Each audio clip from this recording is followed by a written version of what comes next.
is week 11 of the 12-week trainings. Obviously, you know that these are all repeatable in classes that are proven. So if you miss one, you can simply just jump back in where you left off and continue going. So today, well, last week we did discuss how to find motivated sellers. How many of you were at that class last week? How many of you found it to be beneficial? Don't raise your hands because only one of you might. And then, of course, today we're going to talk about how to win the listing, right? We prepared for it. Now we are going to win the listing, right? So we're going to actually show up to the seller's home today. And what do? There's millions of ways to get it done. I think 197 listings. I think we just are shy of 200 listings, Treasure and I, that we've personally sold. And that means that we've gone into almost 200 homes, sat with 200 sellers, and had to share with the seller why it's important that you utilize us over our competition. So we're going to give you our system for how we do it, kind of the way it works for us, and if you want to take from that, you're more than welcome to. Next week will be Module 12. That's where we learn how to actually close the sale. We're going to negotiate it, now we're going to close it with the buyer's agent on the other side, and then we're going to create clients for life. Make sense? Awesome. So today we're going to learn about the listing appointment, tips for winning sellers and secure the listing, marketing, servicing the listing, and then of course negotiating the sale. Remember, training is supposed to be kind of boring, right? I'll try to make it as fun as I can. There's going to be a lot of information thrown at you. So if you're taking notes, and I encourage you to take the notes, just jot down what is the most important to you, what resonates the most with you, and then that's what you're going to run with. So, affirmations. We start all of our classes with an affirmation. I truly believe that this trains our brain to really seek the things that we want. So, that being said, everyone say this with me. I love the real estate industry and am proud to help people achieve the great American dream, home ownership. How many of you believe that is still some of our greatest investments that we as families can make today? And we should all be very proud that we are able to make that happen. All right, listing appointment. Here we go. Last week, remember we talked about you dropping that package off, yes? Yes. And then you're going to get that phone call, and that phone call is going to say, hey, I loved everything you talked about. The price of my home, the commission you charged, the net sheet, everything was so powerful, I'm ready to have you come in. So, first things first, it's no secret. Phone call comes in from a potential seller. You set up a time to go and meet at their home. A lot of agents think they come into your house of business the first time. Maybe you meet at a Starbucks. Not really the best way to do it. I highly recommend you go to their home, right? And the most important thing is arrive on time.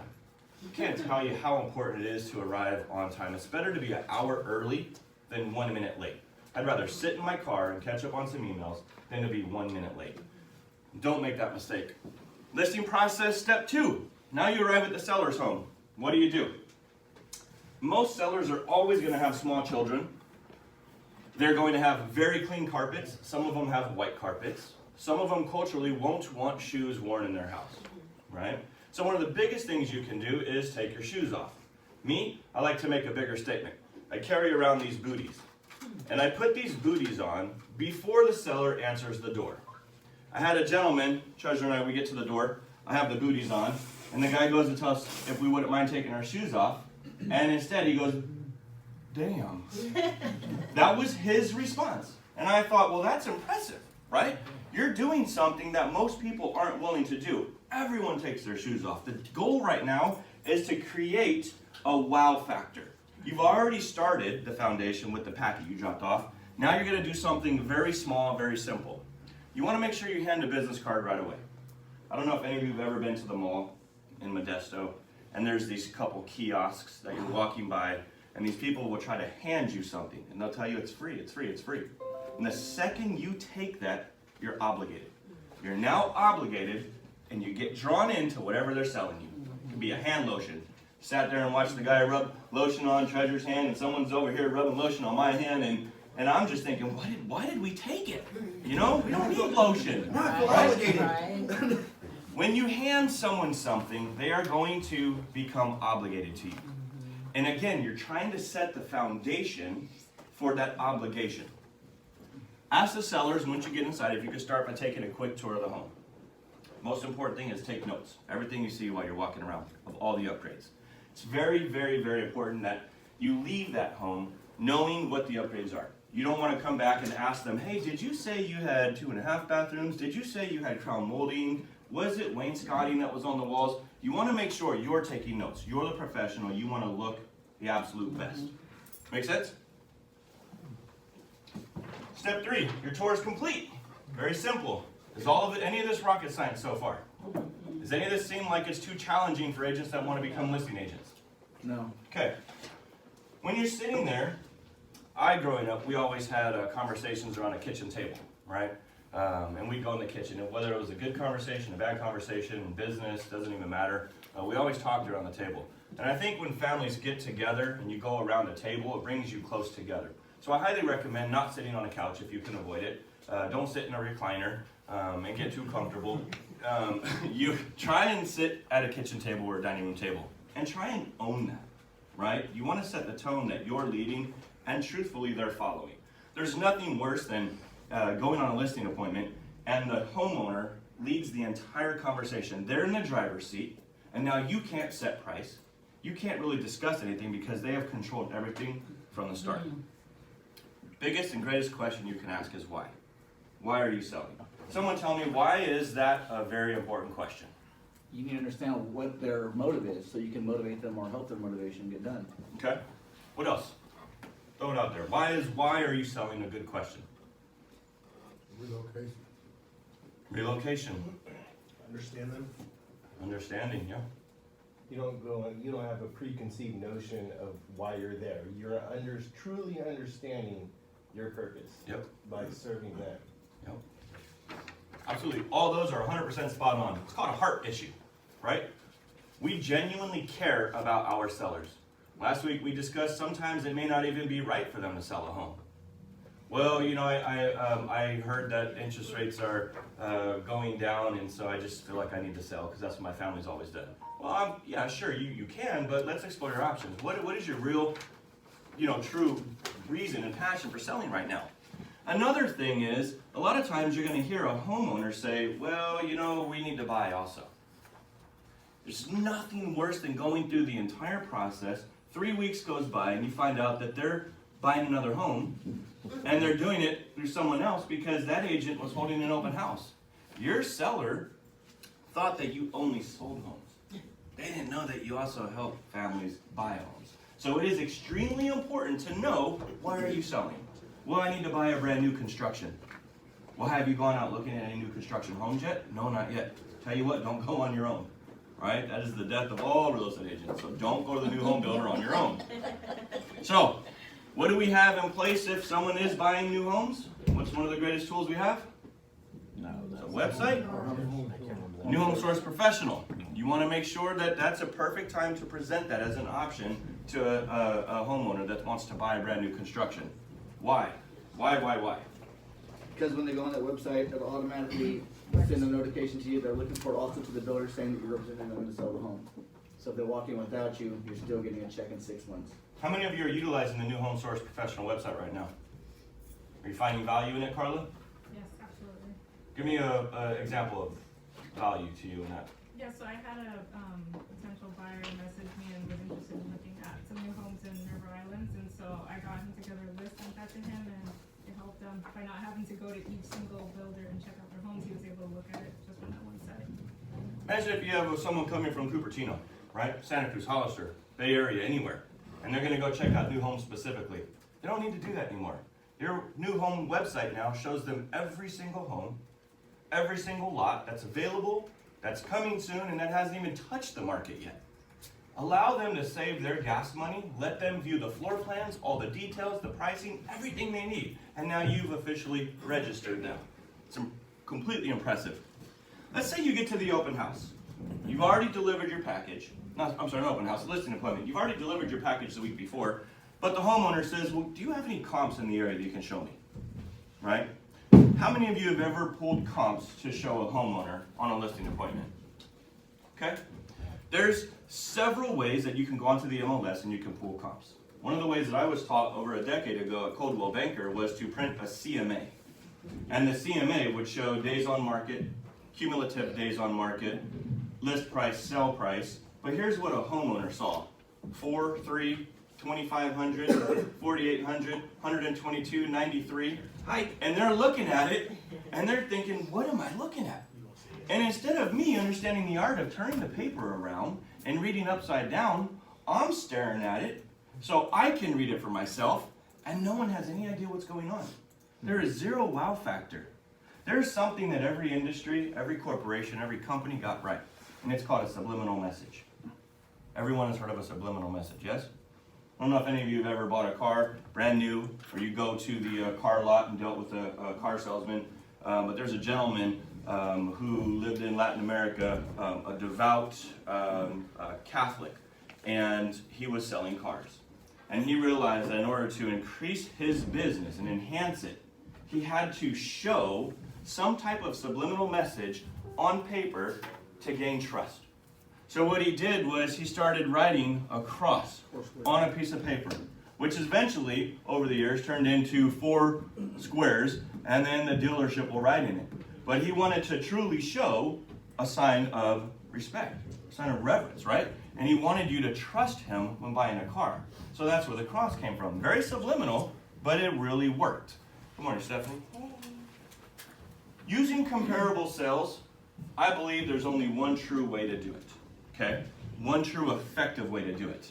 And there's 100 ways you can do it, and if that's the way you choose to go, more power to you. This is not the only way, right? It's just been effective for me.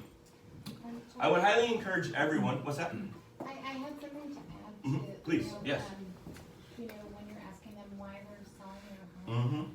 So I'm coming from 17 years of recruiting. So one of the most important questions was, what is your reason for leaving or reason for looking? Right.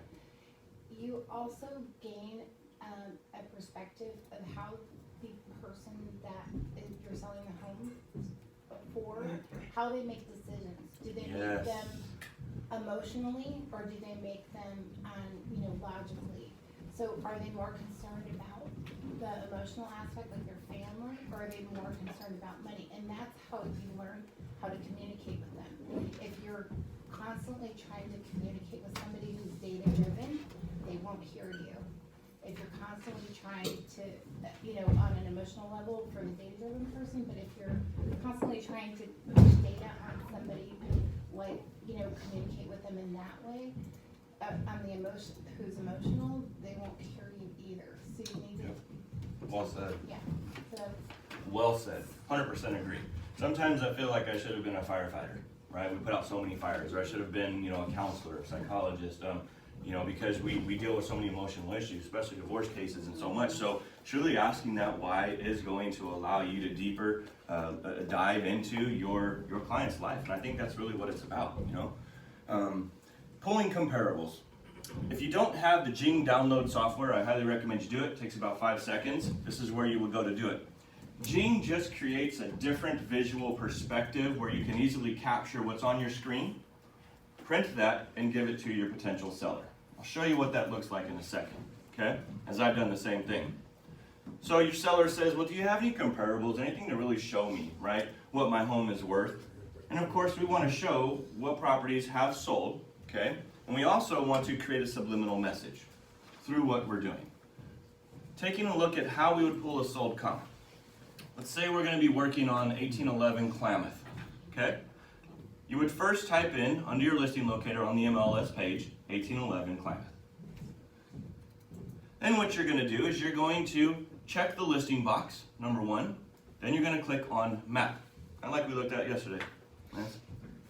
Then what you're going to do is you're going to find that your property is now located in a very big area, okay?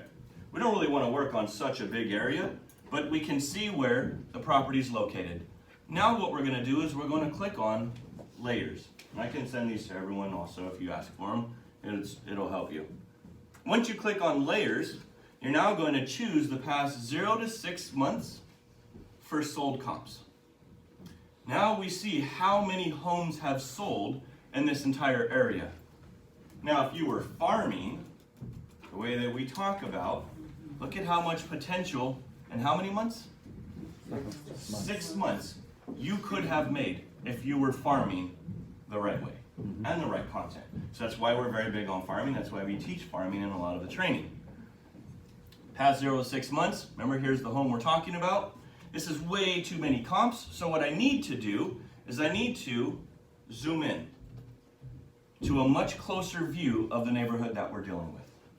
Now once I've zoomed into the neighborhood I'm dealing with, I'm going to click on one of the sold properties. What color are the sold properties? Red. What color is my notes that I've written? Red. Red. It's a subliminal message. What does that say, if you can read it? Same value as your home. Same value as your home. Okay? Oh. So I've pulled a comparable to my homeowner showing how far away it is, 3 blocks, and that it's the same value as your home. Right? And get the spirit of this. You're going to click on your next sold dot, and you're going to write your notes. And what does it say? Same value. Same value as your home. So now I've created some type of subliminal message to my seller or sellers to let them know that there is a lot of homes for sale, and we're pulling the ones that are the same value as your home. Speaking of subliminal messages, how many of you have ever seen this one? What is Tostitos? What do you see there on that logo? Just like Doritos. Everyone partying with chips. Like Doritos. Cheese with salsa. Yes. So what we have here, which is what they wanted to get across, is that Tostitos is all about sharing. Right? So you've got 2 people That's the one. that are sharing a chip over a bowl of salsa. Oh, I never saw it. So Tostitos said, well, let's create a subliminal message, right? They don't work for everybody, but they do work. And the people that are seeing it are going to get it, and they're going to become big fans of Tostitos. How many of you have ever heard of a gentleman named Elon Musk?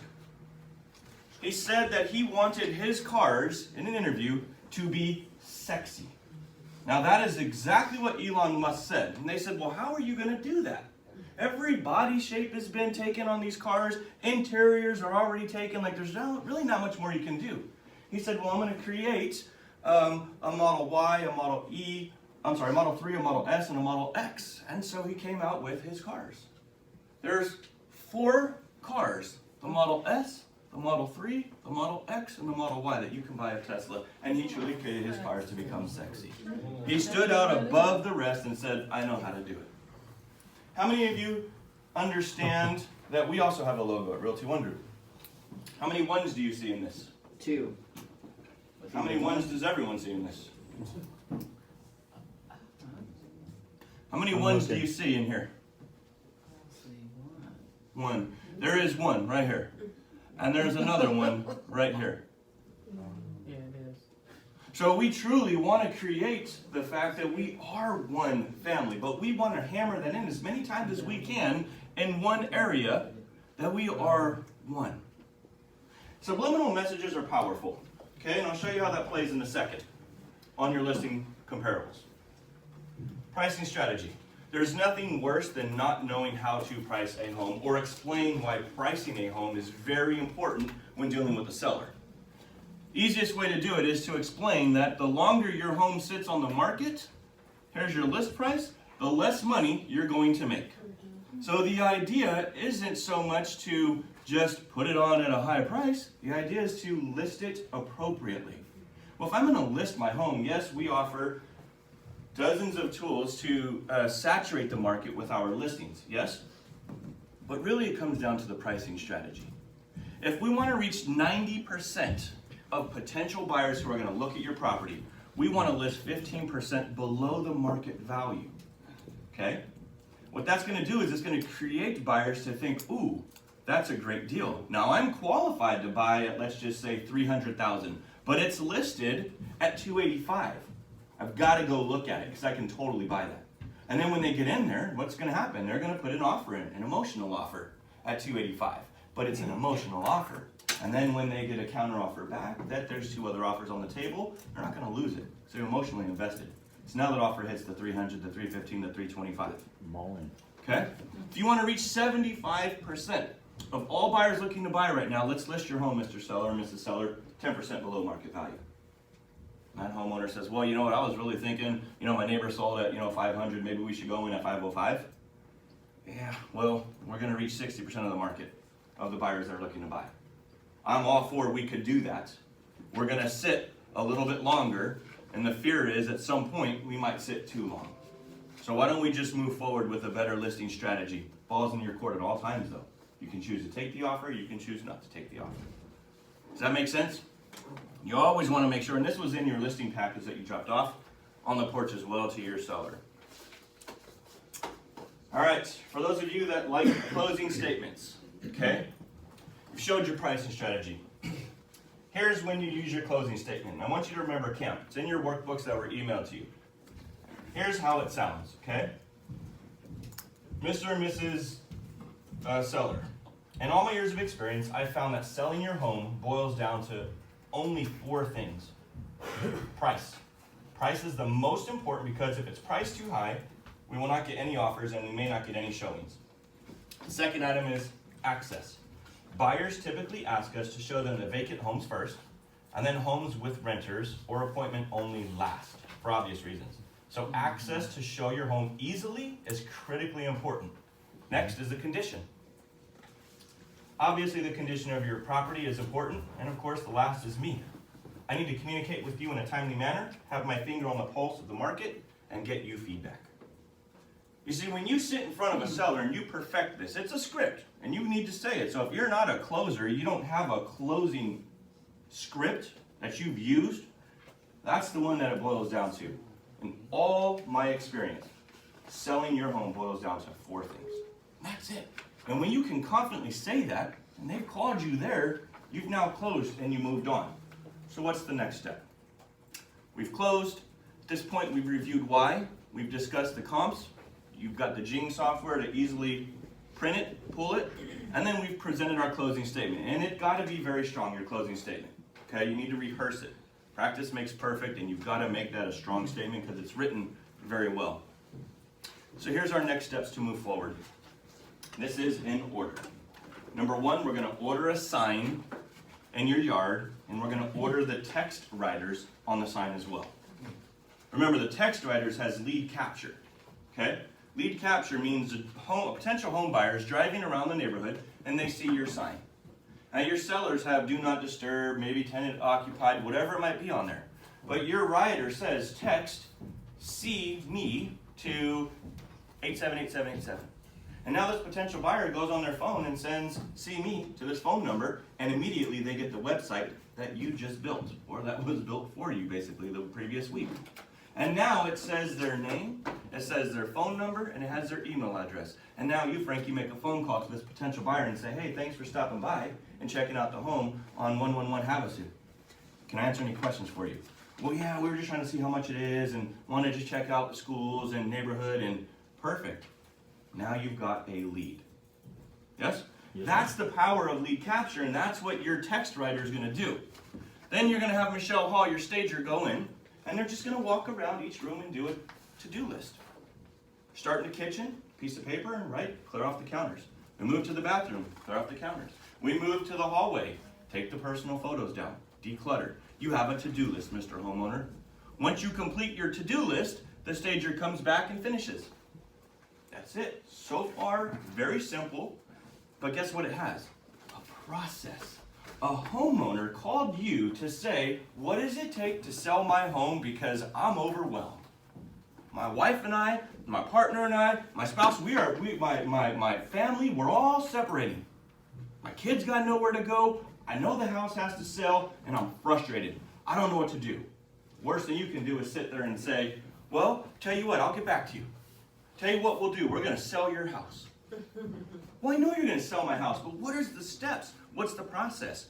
Well, we're going to put it on the MLS and probably going to hit up Craigslist and, maybe Zillow will pick it up here and there, and Redfin and Realtor.com, right? It's the worst things listing agents can do, because you're going to get your sellers exactly what they want, not what they should have.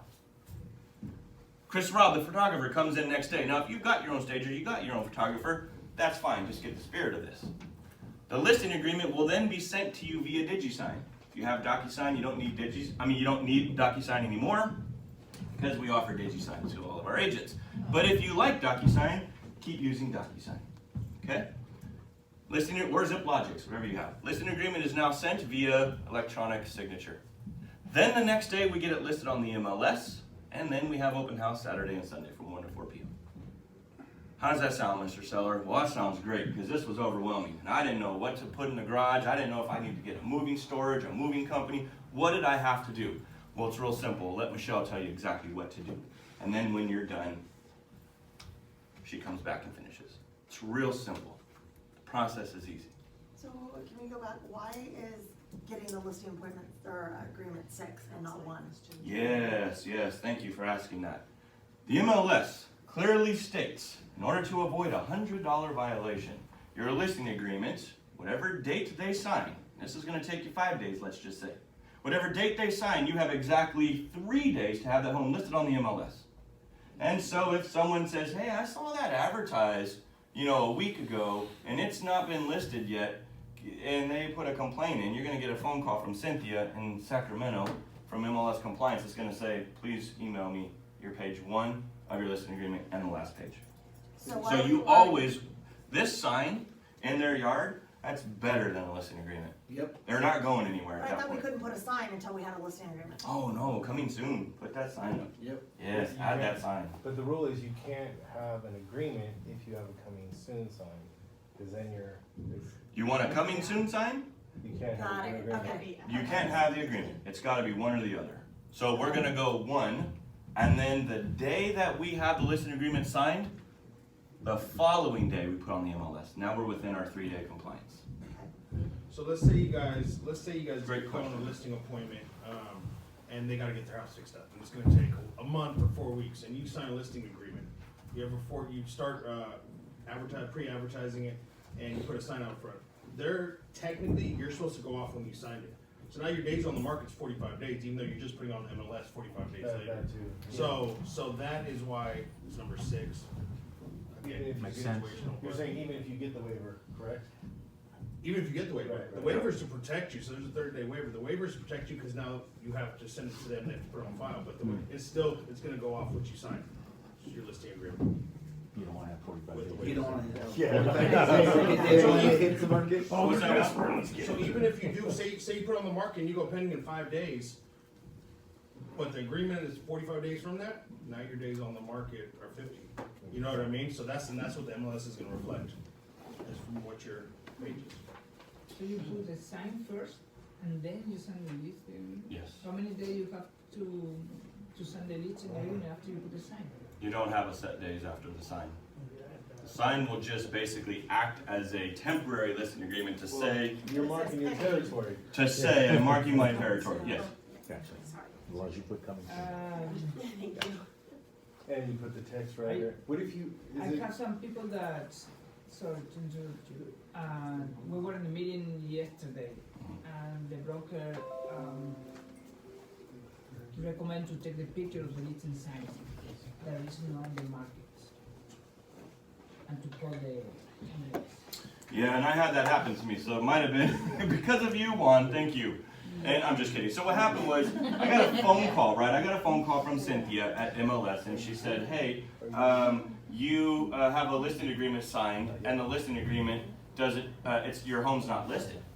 And I said, well, I don't have a listing agreement. I wouldn't do that. I know the rule. And she said, well, send me page 1 of the listing agreement. And I said, you try to get me. I don't have the listing agreement, right? And so she says, well, someone sent us a photo that your house was listed for sale. I said, no, do you have the photo in front of you? She goes, yes, it's on the computer. I said, do you mind sending it to me? So she sent it to me, and I said, what do you see at the top? She said, coming soon. I said, so where's the rule that I can't have a coming soon property? She said, well, there is no rule. I said, oh, so I can have a sign that says coming soon as long as I don't have a listing agreement and it's not listed. So can you technically still have the text writer if? yes, you can. And the reason why you can is because you don't have it for sale. Your MLS on this website says TBD, to be determined. Okay. And you can't have a description of the property. Can't be a description that's for sale. Your price isn't listed yet. It just says coming soon. So there are follow-up ways to make sure that we are in compliant. And we'll get more into that when you have a listing and you say, hey, I need to get a coming soon sign out. Well then, if you've got that website built in a text writer on, do not have that website show that it's for sale. Don't have a description, don't have the information, don't have the photos of the house, you haven't listed it. It's just a sign. So that someone else doesn't basically walk in and say, hey, I talked to them 5 years ago, I'd like to list the house for sale. Does anyone know why they do this, why they have this in place? To keep people from double ending it, a lot of agents will. Yeah. Pre-marketed. I've seen. Pocket listings. I've seen Mhm. coming soon signs for months. Yes. Yeah. And then you check the listing after it's sold, When they're because you marketed. notice the sign's gone, and it's the same agent on both sides. Yeah. Yeah. See, and that's what we don't want to do. Here's the deal. If I have a listing, I want to make sure that everyone has a fair chance of getting that property sold, right? But the rule is getting your clients the best possible price. True. Because if you're double ending it, you're telling the. Who are you seller- working for at that point? Yeah, you're telling the seller, I'm gonna get you the best price possible, the Mhm. highest price possible, and you're telling the buyer, I'm gonna get you the Lowest lowest price. price possible. Right. So there's an inherent conflict of interest. So remember, if you ever go to court, which I don't want any of you to go, right? But we've got a really cool corporate attorney, which will keep us all very safe. That being said, if you happen to go to court, what the judge is going to look at, right, is what was your intent? Well, my intent was to buy my time because I had 5 days of a 1 week's worth of getting things done before I had an open house. So my sign went in the yard. So you're telling me you missed your deadline by a couple of days? Like, you guys, you're okay, right? We're okay. If it comes down to it though, and to Juan's point and Lance, if you're putting a sign out and you've built a website with price, with details, with call me, to write an offer, to view the home separately, and you've been sitting there for 6 months, what is that intent? You're trying to find your own buyer, you're keeping it off the market. Maybe you even went so far as to list it in Paragon, right? In Bay East, because you don't want anyone here to see it. Those are all examples of being very shysty, things that we don't want to do. But this is easy, ethical, and it's a simple way to get the job done without trying to sell the home. Does that make sense? Okay, and we can come back to that as well. So, you've got the next steps that you're going to do to move forward. Always remember to add 2 things to the MLS. First thing you're going to add to the MLS is an upgrade list. Every single person should add an upgrade list to the MLS because you took all notes on what was upgraded in the home. Make sure that this list is something that the agent can print from the MLS and send to their clients. Don't rely on a client to read your very lengthy description when the website is built and your description on the MLS to finally depict that, oh, there are upgrades in the home, right? And don't rely on a real estate agent to tell their clients that there are upgrades. You want to make sure that you've written all the upgrades. And then you want to make sure that you create a sense of urgency. Now, a lot of people do this, a lot of people don't do this. It's really up to you. When you write on the confidential agent remarks, and you want to create that sense of urgency, right? We as buyers naturally want what we can't have, okay? And if I know that I can't have 1 week to think about buying this home because you've given me Saturday open house, Sunday open house, and all offers are due on Monday by 5 p.m., well, now I need to quickly make a decision. I need to really think hard about this. Is this the property that I want?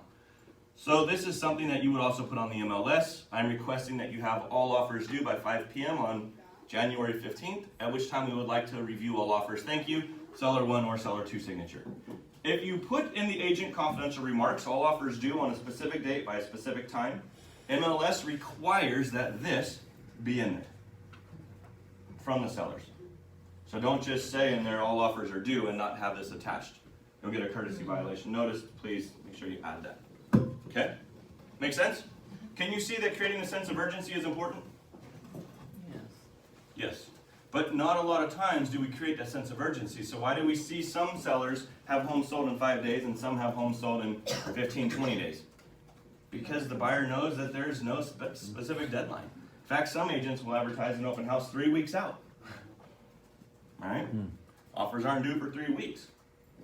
What does that do? It's probably the agent trying to cover up to get their own to get their own buyer and push things out. Going back to being unethical. All right, negotiating the sell. How many of you have ever negotiated a sale on a contract? Okay. Did you find it easy? Did you find it hard?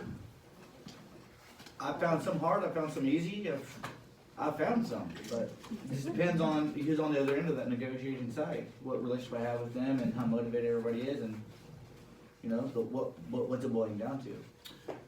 And remember, we talked a lot about one of our trainings, making sure that we create the greatest relationship with the agents on the other side, right? The reason why is, if Rebecca and I start off this relationship, right, I've got a buy, she's got a listing, and we start this off real rocky from the beginning, it's going to continue to go rocky. She might slap me with 2-day notice to performs. She might not push for me to get contracts extended, deadlines extended, contingencies, whatever the case might be.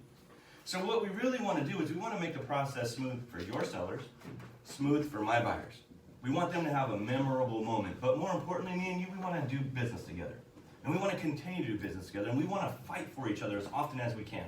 Too often I've seen and witnessed agents getting defensive over offers. Adversarial. Like, Yes. Now we're fighting each other. Yeah, it's pretty sad, right? And that's not what we're supposed to do. It's not even our human nature to do that. But yet, we're defending a price. Our job is not to defend a price. Our job is to sell a home. And if we can find a win-win situation for our buyers and our sellers, and we remain cordial and became business partners, guess what? We've done our job. And that's what it boils down to. An offer arrives for the house you have listed. Now it's time to contact the seller. Please only ever contact the seller when the offer actually comes in. It's so sad when, and I've made the mistake multiple times early on in my career, where an agent would call me. Let's say Juan calls me and says, "Hey Josh, I have an offer coming." Yes, I'm excited. So I call my seller right away, right? We've been on the market for 3 months. And I tell him, "Hey, we got an offer coming." Perfect. If 5 o'clock comes, 6 o'clock rolls around, I'm sitting in the bathtub taking a bath, I'm all stressed out. Not really, I don't take baths, but it's midnight and no offer comes through. And now my sellers are thinking, where is the offer? What did I do wrong? You see, I jumped the gun. Don't tell them there's an offer coming until it is in hand. This is a very emotional process. Can anyone agree to that? This process is emotional. Okay? And buyers are liars. And buyers are liars, yes. Yes. So, don't jump the gun. There's two methods that are the most effective if you're going to present offers. One is in person. How many of you still present offers in person? Okay. It's kind of less common, I would say, especially with people's commutes now and timing and dinners and kids pick up, drop off, all that. So I would say that the most is electronic, email.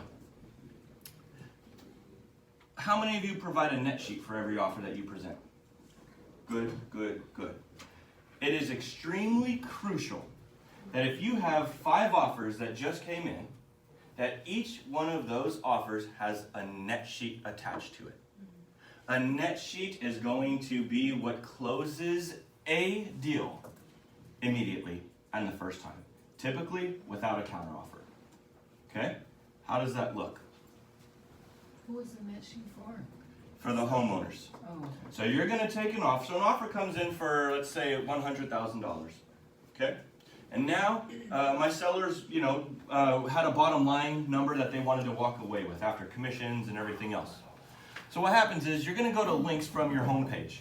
Okay? And you're going to click on Financial Tools. From Financial Tools, you're going to click Seller Net Sheet. All right? Once you click on Seller's Net Sheet, you're then going to complete all the information. Then you're going to scroll down a little bit more and you're going to complete more of the information. And then you're going to arrive at an estimated net proceed. And then you're just simply going to click Run Report. This goes on top of the offer. Specific. When presenting any and all offers to your sellers, be sure to always attach a net sheet to each offer you present. Why? Subliminally. Sellers look for their bottom line number.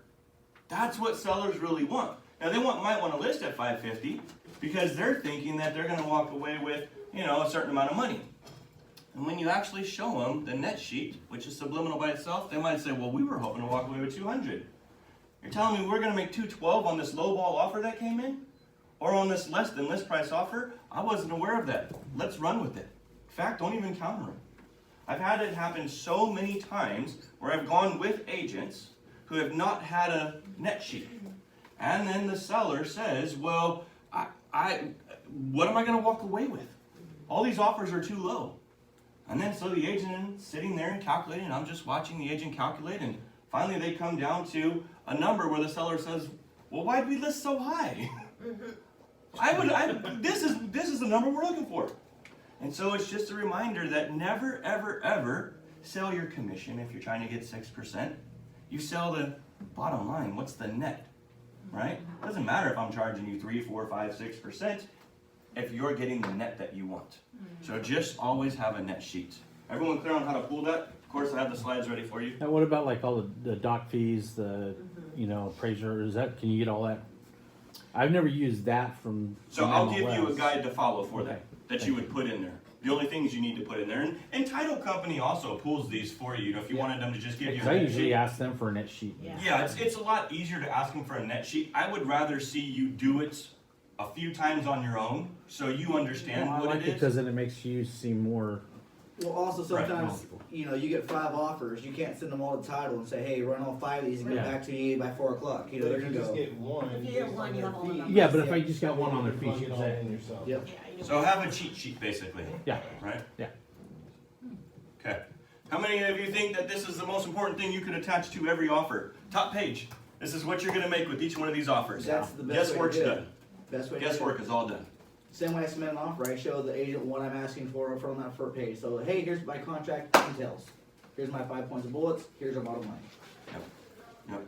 Well said. Negotiating, right?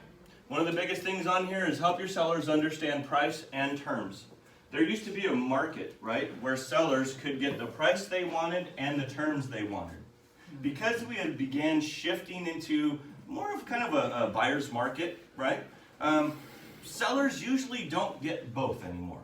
They don't get the best terms and they don't usually get the best price. So, when you're in your listing appointment, explain to your sellers that in this market, we typically see one or the other.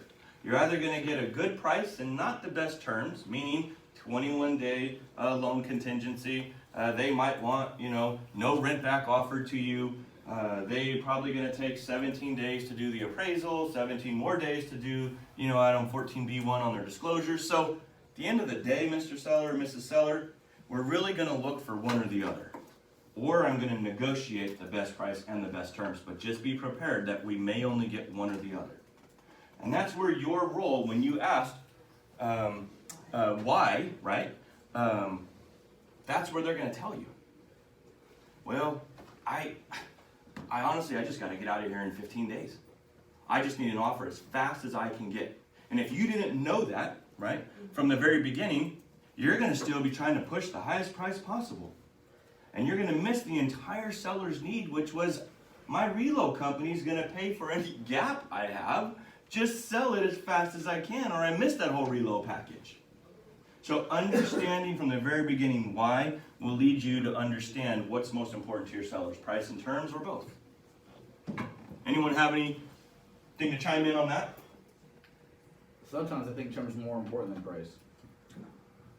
I think if you have some very, awesome terms, it makes that price not as enticing because, you can have a high price, shitty terms, and it kills the deal. Low down payment, low EMD, not a strong buyer, or strong buyer, great EMD, very serious, can close in 10 days, $20,000 off the price though. Right. Cash offers usually have the worst price, best terms. Yep. Right? Yep. I don't know why that is. I guess cash is king or queen, so every time I see a cash offer now in this market, I'm like, oh great, I don't even want to open it. Yeah. I don't want to open it. It's going to be $40,000 below market value, right? I just sent one But yesterday. he's the nicest guy in the world. But again, it may not always come down to that price. I had a seller one time say that the wife stopped taking, she was commission only, and she stopped taking a commission about 3 months left in the year, so maybe August, September, stop taking a commission, stop working. Because if she made any more, they were going to be in a whole different tax bracket. And now what they owe was through the roof, but they're trying to sell their house at the same time. And so what does that profit do? It goes into their tax bracket. It's earned income, right? So now they're thinking, well, we don't really need the highest amount at this point. It's going to actually hurt us, so what do we do? So just understand your sellers. Understand your sellers. Step 6, when you close the sale, if you don't really have a lot of experience with the listing side or even the buy side, hire, you know, if you have a TC you work with, you know, our in-house TC, once you get the contract, let's just say it's a listing, or let's just say it's a purchase agreement. Get it, you upload it into SkySlope, you walk away. You're not dealing with anything else. No disclosures, no RFRs, right? You're done. You walk away and now you go get more business. And I think TC fees are what, $350? I don't know what you all pay for the TC, but it's the greatest investment that you can actually make into your business. Plus, you're going to need a tax write-off at some point anyway. So whoever you're utilizing, utilize them to the fullest so that you can go out and get more business. You should not really be focused on all the disclosures. You really shouldn't. It's very time consuming. How many would agree disclosures are time consuming? Yeah. You miss a signature, you miss a date, you miss this, you miss that. I mean, you got to deal with 25 people sometimes in an escrow, you know, and it just it's daunting. Listing process, step 7, thank you gift. How many of you actually give thank you gifts? I do. Okay. What kind of thank you gift do you give, Lance? The Cutco knives are pretty good. Those are really good because everybody needs a great kitchen knife. Yep. So it's about, the set I get is about $350, but they're both branded to me and they see me every day. I love that. I love that. What happens if they cut their finger off though? Yeah. Oh, that Lance! Yes, it's extremely important to give gifts. Okay? How many of you have ever not gotten a gift or not received a gift at Christmas if you celebrate Christmas? How many of you have never received a birthday gift on your birthday? All the time.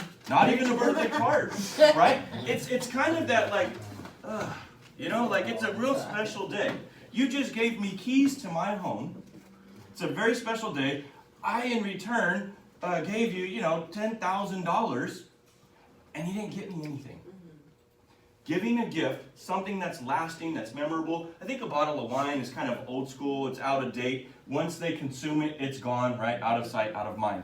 To Lance's point, something that's lasting, something that's memorable, something that has yourself branded to it. Pens, Cutco knives. I think Zach came in and did a presentation for everybody on the Cutco package. Really impressive. Highly recommend giving gifts. One of my favorite things to do is ask for feedback. I don't care if it's good feedback, bad feedback, if it's what you could do better next time feedback, I need to know. And if it's really good feedback, I ask that seller, would you mind putting a little testimonial together? I have this thing called Videolicious. I'd like to take a quick video, it takes about 35 seconds, and I'd just like to have you just say on camera how amazing it was. And now you've got a video testimonial, right? And that's what you're gonna use to brand yourself. If they're not comfortable with the video or you're not comfortable asking them to do a video, just ask them to write a review on your Facebook page. Or both. Or both, go for gold.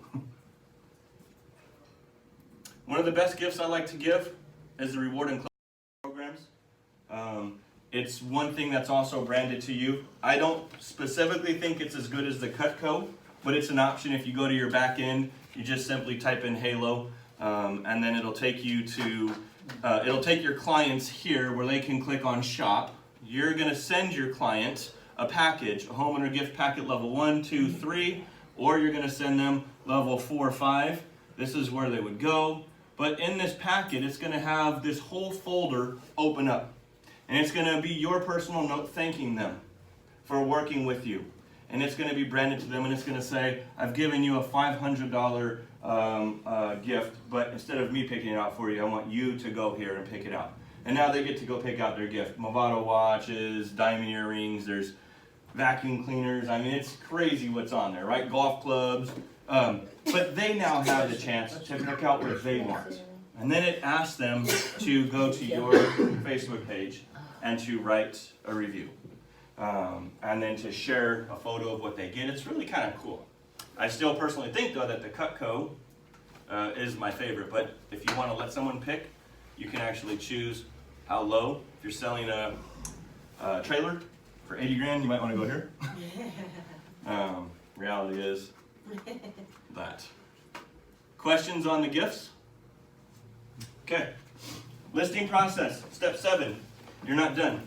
The very last step that you have and that you should focus on, that most 95, I would say, it's probably increased from 90 to 95 agents forget to do, is they forget to add that client into their CRM. They think the transaction's done. It's not done. Now you need to set your client up on a drip campaign. Your drip campaign is simply going to put them on monthly newsletter, a market update, maybe an anniversary or birthday, something. You're going to put them into your social media, and you're going to do it right through Sync.